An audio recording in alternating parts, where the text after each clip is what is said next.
बसवून ठेवली होती हा त्यांचा तपास ऐका, तपासाचा भाग आहे. CIDने कोणाला तपासाला बोलव, कोणाला नाही बोलवायला मी काय म्हणजे वरचा हे आहे काय कोणी ब्रह्मदेव वगैरे, तसं नाही. त्यांच्या पद्धतीने CID तपास करेल.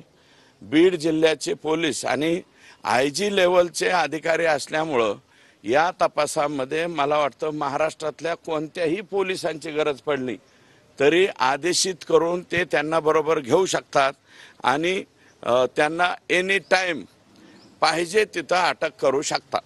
दोन जे मोबाईल सापडले त्याबाबत एक वेगळा संशय व्यक्त केला जातोय.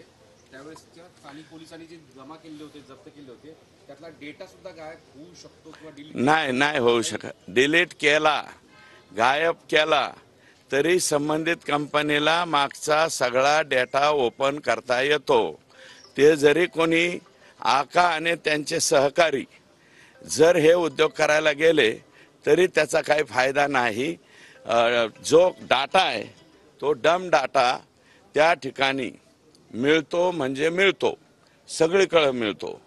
16 कॉल गेलेले एक बड्या नेत्याला, 16 कॉल गेलेले बड्या नेत्याला नाही मला हत्याच्या 4 तासामध्ये. हे बड्या नेत्याचं मी सांगतो ना, बडा नेता कोण हे मला माहीत नाही, परंतु यातले आका 101% कदाचित लाईव्ह जे दाखवलं गेलंय, मी पहिल्यापासून म्हणतोय, अंजली ताई आत्ता म्हणायला लागल्या, मी अगोदरपासून म्हणतोय की संतोष देशमुखांना झालेली जी मारहाण आहे क्रूरतेची, त्याचा व्हिडिओ दाखवलेला आहे आणि दुसरा कोणाला तरी दाखवलेला.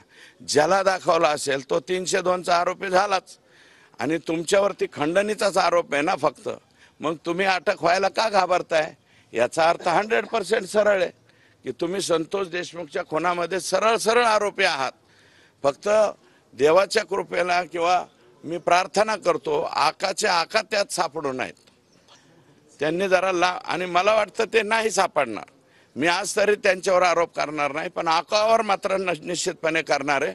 कारण आकांना फोन घेऊन कुणाला कोणत्या भाषेत बोलायचं त्यांची स्टाईल वगैरे सगळं माहिती आहे मला.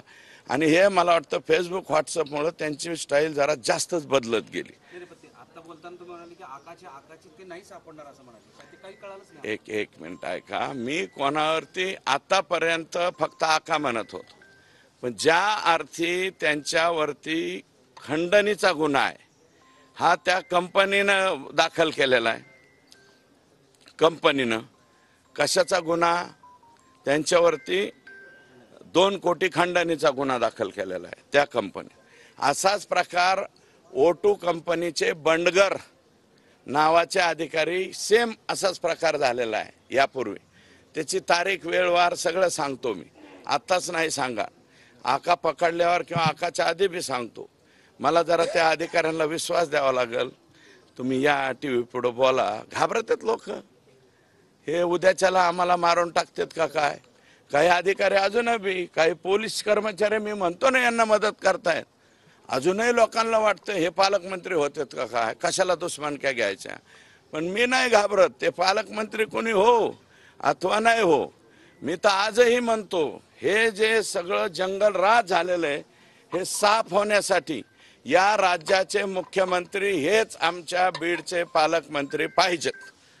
बीड जिल्ह्याचे पालकमंत्री देवेंद्र फडणवीस साहेब स्पेशल केस म्हणून झाले पाहिजे. मागच्या 5-6 वर्षापासून हे सगळं सुरू असताना या अगोदर का तक्रारी केल्या नाहीत? ते ऐका ते एका सर्कल पुरतं मर्यादित होतं. हे ज्यावेळेस कार्यक्षेत्र वाढवायला लागले, कारण चायना सुद्धा कधी कधी आमच्या हद्दीत येतो ना,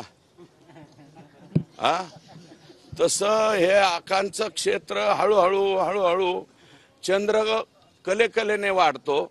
आमच्या आकांचं चित्र म्हणजे क्षेत्रफळ हे किलोनी वाढायला लागलं, किलोमीटरनी पुढं.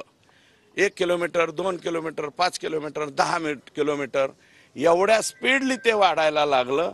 त्याच्यामुळं ते लोकांच्या डोळ्यावर आलं. आणि यापूर्वी ते आष्टी मतदारसंघात येत असताना त्यांना एकदा मी समज दिली होती की तुमचं हे जे चाललंय ना हे अतिशय गैर आहे, चुकीचं आहे.